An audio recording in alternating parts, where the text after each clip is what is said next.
A big welcome and thank you to everybody who's either participating today or who is watching this webinar at a later time more conveniently.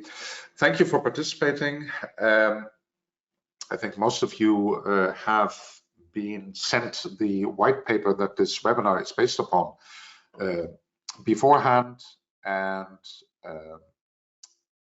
this is the explanation, diving a little bit deeper, also giving you an opportunity to ask your questions. So without further ado, I am going to start the presentation. That's the English version, the German version. Here's the English version.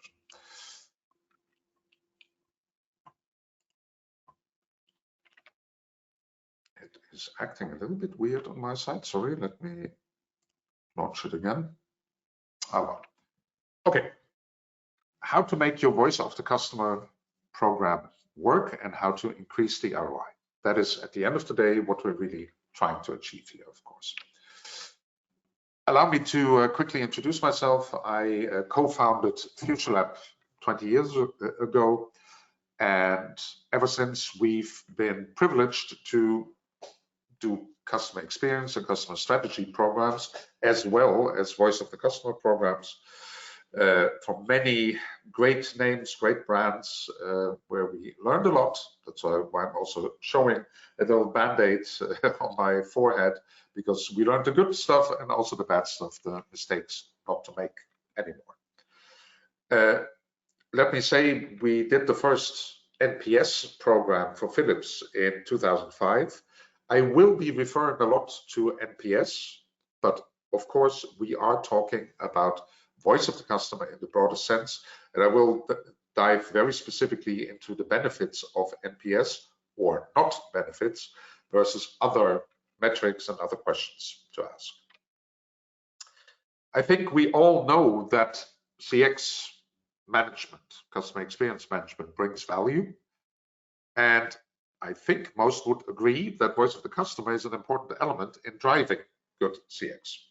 So why are we here today? Well, the reality is that only 15% of all voice of the customer programs are considered a great success. And honestly, that's a 2016 survey. I don't think anybody has been doing that survey anymore, because the results would be even worse now. Because in most cases, yeah, we are getting great insights, or we're doing a program which we think is good, but at the end, the business doesn't change its behavior. It doesn't change the CX, it doesn't change its processes or anything. And part of why that is the case is because, well, according to Fred Reichelt, 90% of all NPS programs are not implemented correctly. This is what he told me personally. Well, I had a personal conversation, but he also told it to a big room at a conference in Amsterdam last year. I dare say 99% of all NPS, and in a broader sense, voice of the customer programs, do not fulfill their promise. They do not deliver what they should be or could be delivering. So what are the typical pain points? Why are they not delivering? Well, first of all, many programs don't have the buy-in from the rest of the organization. And if you're doing customer voice in isolation without a willing partner in the rest of the organization that says, yeah, great, give us those results and we'll take action, it'll fall flat. And honestly, there's no point in doing it. There's the question, have we set up the program, the voice of the customer, or again, the broader, bigger CX program correctly even? Are we driving action? Are we stimulating the organization? If we don't drive the action, there will be no ROI. Because that's the key thing to, for instance, get the buy-in from the rest of the organization. And along all that is also, we call existence management. How do we turn what we're doing here from a singular project into a program, into something that's part of the DNA of the company? These are the typical pain points. There's others, but it's very simple. If we don't manage to have positive outcomes on all 5 of these, your program will fall apart. So how do we get the full value out of the program? Being consultants, we developed a framework. We put all our experience of 15, by now it's actually 18 years, let's call it 20 years of experience into a framework that should help companies to really drive success. And again, we wouldn't be consultants if we hadn't given it a snappy 3-letter acronym, the CCC model. The worst part is it's actually 4 C's, but it's so hard to pronounce. But at the core, we of course need a system that delivers actionable insights. We need the right systems and platforms. We're not touching upon that today because it's a whole topic in itself. Metrics, we will look at that, and processes. To deliver actionable insights, and the key operative word here is actionable, because the next C is about creating value. And the only way to create value is by taking action. That action is closing the loop. Most of you will know it. For those who don't, I will explain in a little while. But closing the loop, taking concrete action to improve the customer experience. But also use the insights we get to drive sales and improve operational efficiency. That's often the most overlooked part of it, that if we listen to our customers in the right way, we figure out how we can become more efficient, which processes we can stop, how we can be lean. This is what lean originally means. Drop everything that doesn't support the customer, or the customer experience and customer value. But to know that, we need to understand the customer. Now, once we've created this value, we need to capture it. We need to be able to prove to the organization, hey, we are actually creating value for the company here. We need to show the value of good CX, and you cannot have good CX without the voice of the customer. And very directly, but the easiest bit, which I will give you a great little tool today, is recommendation. Recommendation is the easiest to prove as a driver of value. Out of that, we can have a very pragmatic ROI and business model. And big topic here is implementing the right KPIs. I will not go too deep into it today. We just don't have the time, but that's one of my favorite topics, and I will get onto it a little bit. And once we capture the value, we need to communicate it. We need to convince the rest of the organization to work with us. We need to make sure that people are willing, skilled, and able. And to do that, amongst other things, we need to drive success and then showcase it and show to the organization, look, this department did something great. Based on that, we made money as an organization. Now go away, go forth and do the same. And of course, we need other departments and, very importantly, the senior management on board with us. So, what is at the core? At the end of the day, these 5 questions, these 5 parameters drive whether your program is successful. Why are we doing this? I think it seems like a reasonable question before you start anything. Why are we doing this? And the interesting bit is that in most organizations, that question is not properly answered. Sometimes it's not even asked because the answer is because the CEO wants it in its annual report. But we need to ask ourselves, what are we going to manage based on the questions that we ask? How will we drive action? How will we drive ROI? If we don't have a clear answer on the survey as a whole, don't do it. If we don't have a clear answer on an individual question on the survey, don't ask it. You have to be really restrictive with yourself. Only do if you can prove beforehand, or if you know for certain beforehand, what actions will we, or how will we take the actions that come out of it, and how do we prove the ROI of what we're doing here? Obviously, who do we actually ask? Answer seems easy and simple in consumer and B2C. In B2B, it's already a much broader question. But even in B2C, there's more complexity. I will go into each of these a little bit more. How to ask, what technology, what platform do we use, what methodologies do we use? When do we ask, at which touch points, but also very practical, at what moment in time? And of course, what to ask, which questions, which metrics, and nowadays we see less and less response rates coming in, so we also need to look at non-survey elements like emotional analysis, action analysis, unsolicited feedback, social media, and all of that.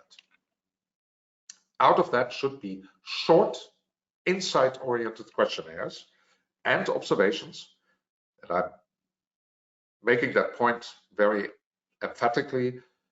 When we're talking about voice of the customer, we're not just talking about questionnaires anymore. We're talking about any behavior of the customer that we can observe. And out of that, we have to deliver, that's our task, actionable insights. We need to deliver things to the other departments that they can act upon.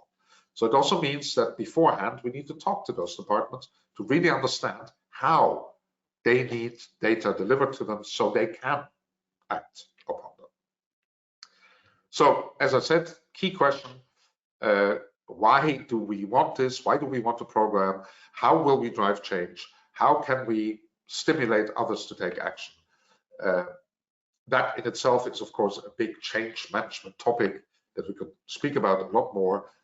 My key recommendation is, if you have a program currently, ask yourself if you have these questions properly answered, and if not, go to the drawing board, call us, and we will do that define and design with you to figure this out, to drive ROI. And I will keep repeating that until you're bored of it. Who do we ask? Who's the right person at that stage of the life cycle, who's actually likely to give me an answer and who can deliver me valuable insights? Just three interesting variations that show that the answer to this question is not always as easy as it seems. Dela is a Dutch-Belgian funeral insurance company. Now, when we sell a policy to the customer, of course, it is the policy holder that will be asked, did you receive your policy? How happy are you? And all of that, would you recommend us? But obviously, the service that that policy holder has bought is delivered effectively to other people, to the family of the deceased. So once the funeral has taken place, it's the family that we ask, would you recommend us? Would you recommend Dela to others based on the funeral of your loved one you just had? Believe me, I was skittish about running that survey. We get the best results, very high NPS, great verbatims, great feedback. But of course, it's not the original customer. It's a third person who has never had to deal with us that we suddenly have to ask, how was the service we delivered? On the right, Sonepar, a company that in many parts of Europe delivers electrical parts for builders. When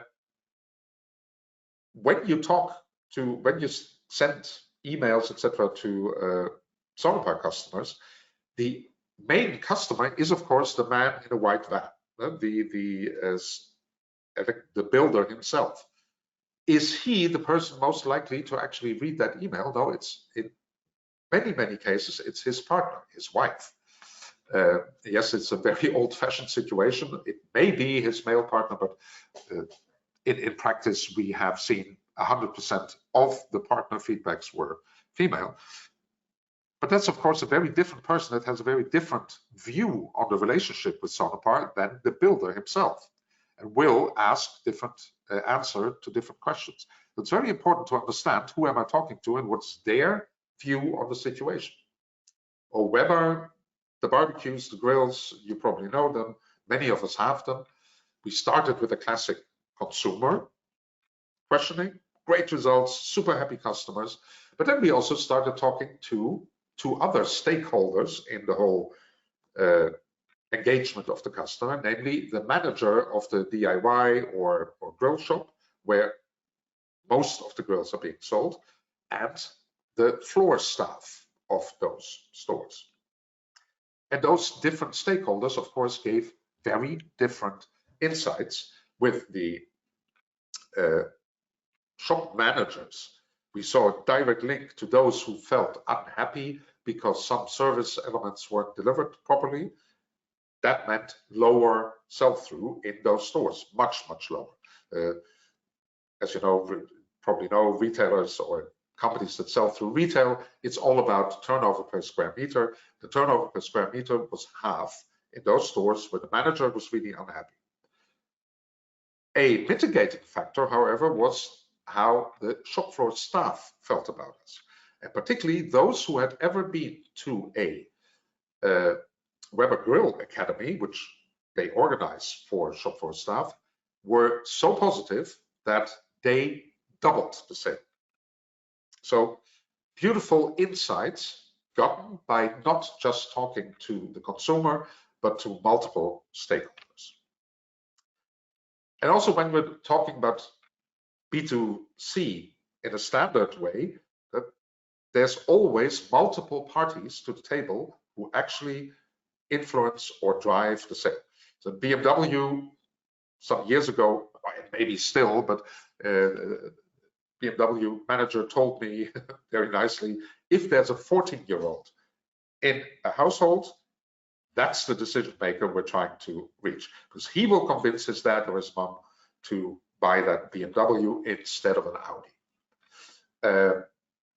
So think about, how is that landscape for you, and how can you observe or engage with others than the direct buyer? In B2B, this is standard practice. We have multiple person buying units, users, administrators, purchasing, etc. However, also here, that range might be bigger than many people realize, because, for instance, here, another example very nicely is Philips, where the MRIs, anybody who's ever been in it, it's extremely loud. If a child goes into an MRI, it's scared, it's a terrible experience. And that stresses the patient family, that stresses the nurse. The family and the nurse say to the doctor, listen, this Philips MRI is terrible. Well, General Electric has one that's looks like a pirate ship, or turns it into a great experience for the children. Please, doctor, make sure that the next MRI we buy is a GE one and not a Philips one, or the other way around, obviously. And the doctor says it to the administration, and the administration says it to the insurance. Look, the GE is 10% more expensive, but we have much more patients. We have a 100%, 120% load factor on the machine, and patients go home quicker because they're more relaxed. So suddenly you're getting a much wider range of people that you can influence, but also where you need to know how they feel about your product. And the classic problem in B2B, is that the sales managers typically engage with a head of purchasing and maybe also a top manager. So they know everything about what those two people feel, and they treat them really well. Bottle of champagne for Christmas and all of that. And they're doing a great job. This is not saying anything bad about sales, but they don't have the time to engage with 10 people in the company. So as a company, your view on your customers is very filtered to those people who are directly engaging with your sales manager and giving him feedback. So this is from a huge steel company where we ran this analysis, and we saw that head of purchasing, yes, very good NPS. The actual purchasing managers who were dealing with the company on a daily basis were actually quite unhappy because they were perceived as extremely bureaucratic, etc. And even worse, the head of production, who nobody ever spoke to, was really unhappy because they said, look, you're having real quality issues. That's why it's very important to map out who are the stakeholders and how do we get to them. Because of course, one of the key outcomes of this research, this test run for the steel company, was do anything we can to get the contact data of the heads of production so we can talk to them. Because these 12 companies are about, well, not all of them were extremely unhappy, but 8 of them, they will leave us. So how do we ask? Obviously through all channels, and I've put it here in here more like a joke, but all channels can go pretty far because that steel company, not all of their customers were fully digitally enabled, let's put it that way. So here you see a sample where they actually printed off the screen, wrote on it by hand, and then sent it back by fax. Right. We did not expect that. But the point is, yeah, sure, the classic is let's send an email, but definitely in a lot of countries around the world, SMS or very specifically WhatsApp are much more important.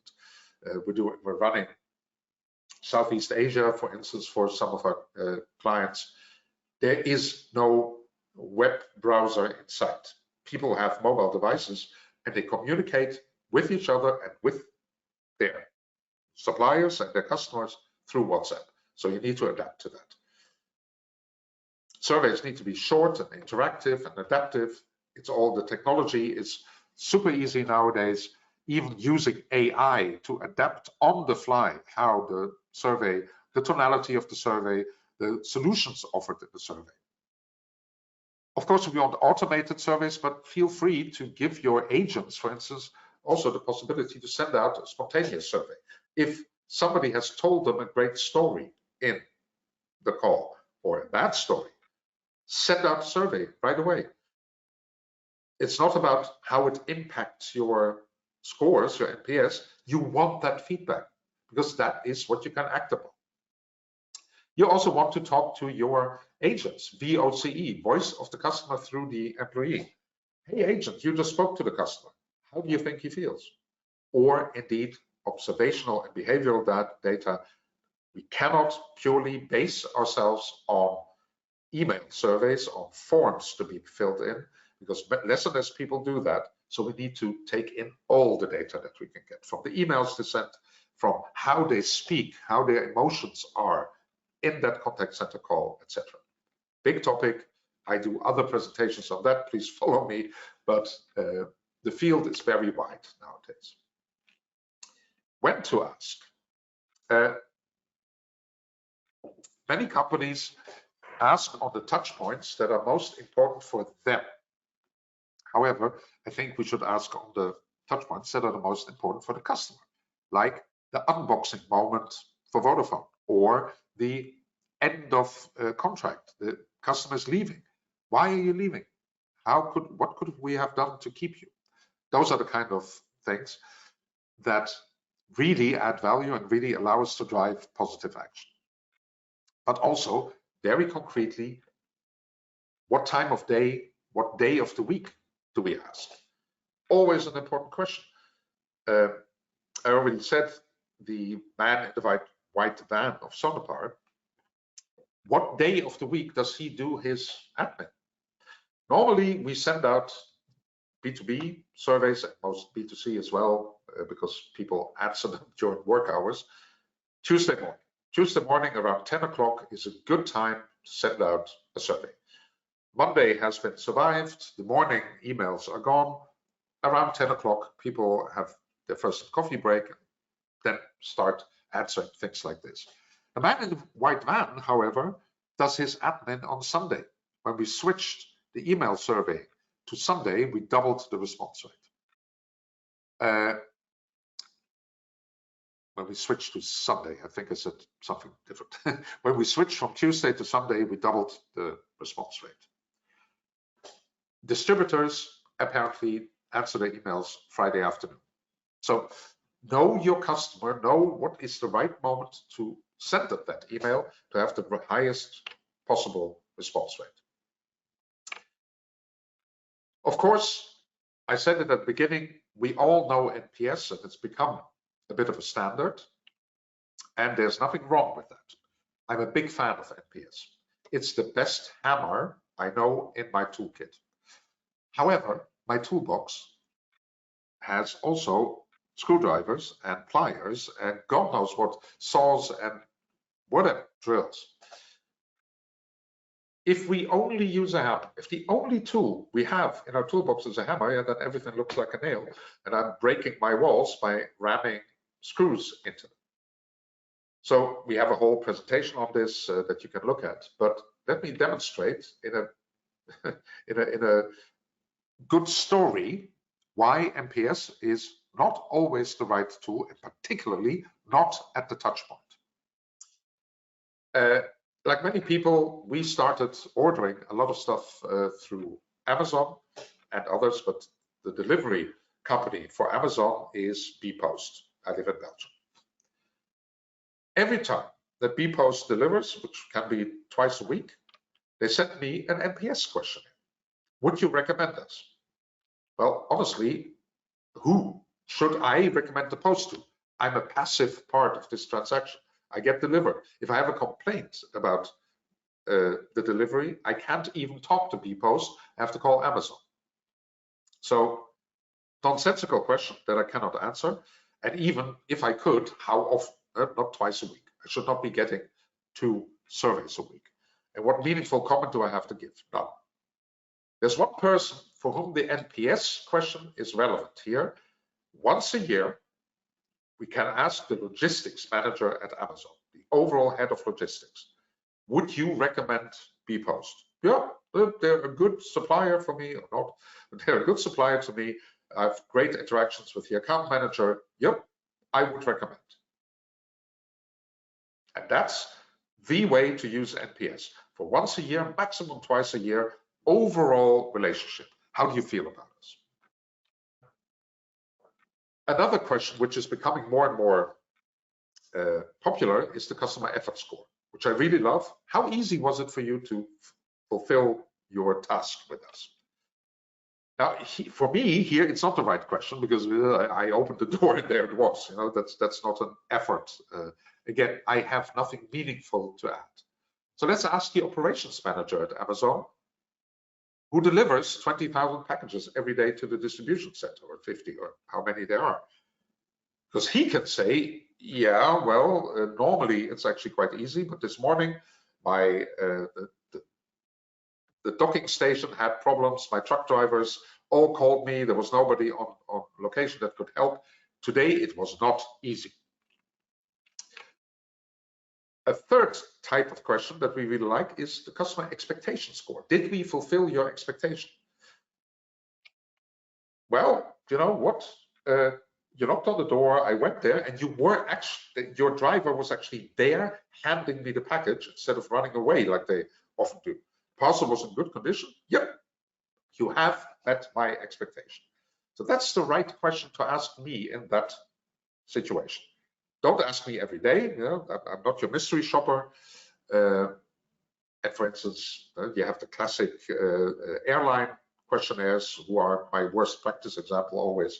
So the first question is, was your flight on time? You should know that. Don't ask me. I'm not your mystery shopper. Don't ask me whether the flight was on time, because you know. And don't ask me whether the toilets were clean. A, they must be. B, if they're not, it should be your flight attendants who tell you about that, not me as the customer. So really think about what question can we ask the customer that fits what actually happened. So when I place an order on your website, ask me, how easy was it to place your order? When you've delivered something to me, or when we had a service interaction, that's a great moment to ask, have we met your expectations? Because that's also, for instance, if I engaged with an agent in a contact center, I can give a qualified answer. While would you recommend us based on a contact center call is an impossible question for me to answer. Well, yeah, the agent was nice, but couldn't solve my problem. I don't know. So I most likely don't give an answer. And whatever you do, insights must be actionable, otherwise the whole point is pointless. The whole survey or the whole voice of the customer is pointless. So creating value, how do we do that? Closed loop is are a key driver here. And most of you will know the term, but effectively it simply means do something with the outputs of your surveys. Do the closed loop, the inner loop, the small loop, different companies call it in different ways, but basically individual customers giving you feedback, act upon that. Call them back. Detractors and promoters. In the bigger loop, the outer loop, okay, we take the collectiveness of the results and we look at the root cause, we identify actions, we prioritize them, and we drive profit for the company from that. So when we talk about closed loop, it's that direct engagement with the customer that's really the key here. It's great for the whole organization to have that, not averages. No, nobody can act upon averages. People can act upon concrete feedbacks. And it also means we can solve the issue immediately. Okay, customer has left us bad feedback. Within 24 hours, we get back to them and we solve it, which is a great empowering move for your staff. It gives them responsibility. It gives them a sense of, hey, I can really make a difference here. It helps us to pick up drop leads. It helps us to upsell. And very importantly, it helps us to stop people leaving, which is probably your biggest and easiest to prove ROI driver. We stopped 1,000 customers from leaving at an average customer lifetime value of 2,000 euros. That's 2 million ROI. Boom. Also, possibility to stop detraction. A big detraction, active detraction driver is your customers feel like nobody listens to them. That's why it's so dramatic. And then we come back to what Fred Reichelt said, that 99% of companies, literally 99% of companies, does not close the loop. So they ask a customer for feedback, the customer gives the feedback, and he never gets a response. It's a terrible way of, well, basically telling your customers, we don't care about you. And also with promoters, it's a great way to actually go from would you recommend to I have recommended. We're stimulating them to actively go out. And also things like in B2B, the Sonepar example, we have people check the share of wallet and say, if the share of wallet, if somebody is a promoter, but the share of wallet is less than 50%, call them and say, hey, thanks for the great score. Shouldn't we be your primary supplier then? And people said, yeah, actually you got a point. The test run of that brought 40 million in extra sales in 1/3 of Germany. We did the test in 1/3 of the German market of Sonepar, 40 million extra. That's the kind of numbers with which you can get every boardroom quiet. Let's put it that way. And talking about the individual feedback, now I said it, this helps us catch those that are about to leave. This is that steel company again. 8% of the largest margin group, so more than 1 million in annual margin, not turnover, margin, profit. 8%. Then the customers, when I presented these numbers, said, oh, great, look, our biggest customers are the happiest. Only 8% detractors. So yeah, only 8%, but those 8% represent 7 actual accounts jointly delivering 35 million in margin per year, and they're about to leave you. I had the full attention of the board at that moment, and it is, of course, the ultimate proof of ROI. Because if we want to get the organization to work on this, we need to prove the ROI. And, whoops, sorry, I thought I had translated that. Yeah, okay. Sorry, little mistake there between the German and the English version. The point is, go for useful, don't go for perfect. Too many companies try to build very complex ROI models, while at the end of the day, you need numbers that a reasonable person within your company will say it's not wrong. Let me give you our favorite example. And if you want to have this done, call me. We could do it in 15 minutes. I've done it for 50 companies by now. The original company we did it with was very skeptical car dealers for Lexus. So they said, hey, what is all this? We've been selling cars for 100 years in this region. You don't tell me how I sell cars. So, well, I wouldn't dare to, but look at the reality. How many cars do you sell to a detractor, to somebody who's really unhappy? Yeah, well, one. Okay, sounds reasonable. How many do you sell to a really happy customer? Well, typically 4 over their lifetime. The first-time Lexus buyers tend to be a bit older, so they don't buy that many cars, but 4. Okay, based on that, we can say in this particular example, the detractor has only 1,200 euros lifetime margin contribution, while the promoter has 5,000. That's in itself already a pretty good number. Now, we make a lot more money if we keep a customer so happy that he's willing to recommend.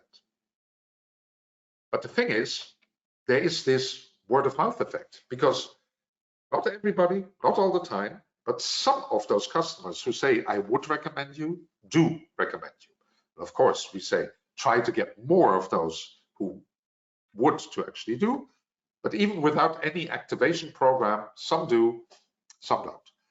So we checked, and we've done this again with many different companies. The numbers are totally different. For Vodafone, it's per year. Here it is per lifetime, basically. For each car that a Lexus owner owns, he influences or she influences one other customer to buy or not buy. But that means 1 versus 4. And what we see now, this is the most important slide in this whole presentation. Suddenly we see word of mouth effect, also very important. This links directly to the voice of the customer program. The total customer value of a detractor is negative. He costs us money. While the promoter, we have a multiplier, they bring us 15,000. And here's the key, that's why I say it has to be useful and acceptable and believable. If I show these numbers to anybody within the company, they will all go, yeah, okay, sounds reasonable. I believe that. Yeah. And if I go to finance, maybe they say, well, 16,300, it seems more like 19,000 or 12,000. Honestly, it doesn't matter whether it's 19,000 or 12,000. It's more than 10. And finance will support you. Finance will help you to fine-tune these numbers. But the key thing is the detractor costs us money and the promoter brings us money. And let's say the difference is 16,000. And suddenly, any activity you need to deploy to save a detractor or to turn a detractor into a promoter has a whole different budgetary view than before. And here's the kind of things you can calculate in there. Again, I give whole webinar presentations, big presentations about this topic, but here's a couple of tips for you. In B2B, the business case is also relatively simple. This is a company that we worked with where the detractor typically brought 60,000 in turnover and a promoter 102, almost double. Very easy to build a business case there. Well, let's assume what happens if we shift all our detractors into promoters, etc., or detractors into passives, etc. So you can start building that business case internally, but start with simple numbers that are easy to understand and work with for everyone. And while you do all this, challenge the KPIs. KPIs, many KPIs and organizations are set incorrectly and giving us great unintended consequences, where people are, for instance, getting their bonus based on the NPS, well, then they will start messing around. Where if we give them the KPI, you have to close your complaint within 8 days. On the evening of the 7th day, they say case closed, even if it's not, and you get very unhappy customers. So think about, what KPIs do I have? How do they drive the behavior of my people? Big topic, favorite topic. But for now, when doing your measurements, think about what you ask and how it impacts the behavior of the people, and perhaps align first on the KPIs before you start your measurements. Finally, as I pointed out, once the value is captured, we need to use this to inspire people. Everybody in the organization needs to be willing, skilled, and able. We need to showcase the successes, and we need to bring other departments and management on board.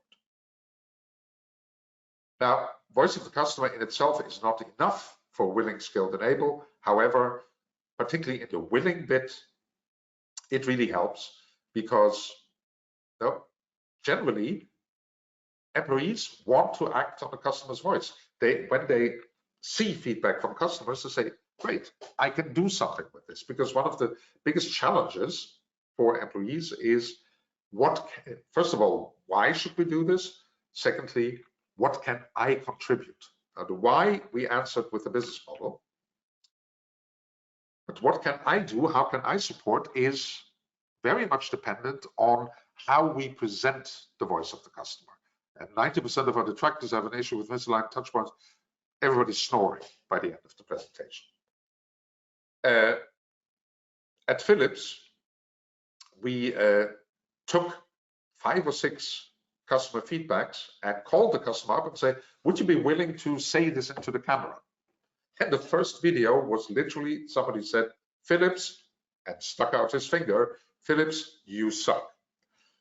We were at the board with Mr. Timmer, the rather bullish, kind of Churchillian CEO at the time, and everybody froze. Would he get angry? But he started laughing madly and said, this video, I want all, at the time still 440,000 employees to see on Monday.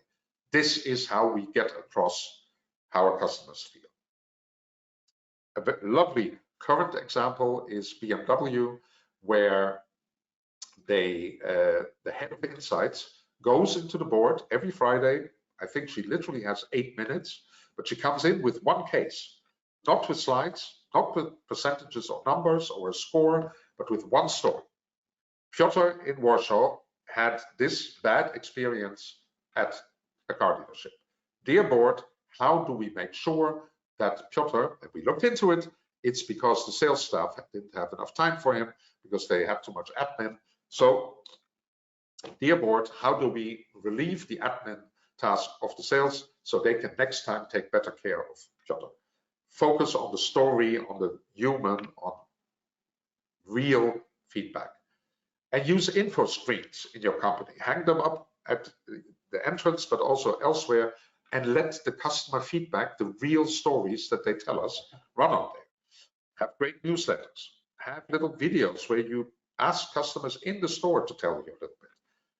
And for instance, a lovely example, bottom right, one of our customers, they put it on the lock screens of the laptops, etc. So constantly changing verbatim feedbacks from customers there. And very efficient is, of course, a customer award, which department gets the best feedback from customers, or also which department gets the most feedback.